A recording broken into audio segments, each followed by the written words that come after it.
আগের দিন হচ্ছে তোমার ইংরেজি পরীক্ষা ছিল, আমাকে বলোনি, আমি তোমাকে গরু রচনা পড়ালাম। কালকে বাংলা পরীক্ষা, এবার পড়ো, গরু রচনা পড়ো, মনে থাকবে? ভালো করে পড়ো, যেভাবে হোক তোমাকে এটা লিখে আসতে হবে। পরীক্ষার খাতা একদম পরিষ্কার করে গরু রচনা যেন লিখে আসো। আমি কোনো কথা শুনবো না কিন্তু, ভালো করে লিখে আসবা, ঠিক আছে? মনে থাকবে? পড়ো।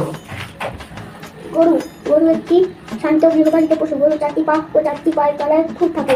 গরু 2টি চোখ 2টি পায়ে। The next day. তোমার বলে খাতা দিয়েছে আজকে, এই নাও খাতা। বাংলা খাতা। গরু রচনাটা এসেছিল, এই তো গরু রচনা। কই দেখি। এই যে এটা তো বাবা লেখা এসেছে, বাবা সম্পর্কে কয়েকটি লাইন লেখো। 10-এর মধ্যে গোল্লা পেয়েছ? হ্যাঁ, আর কি লিখেছো এটা?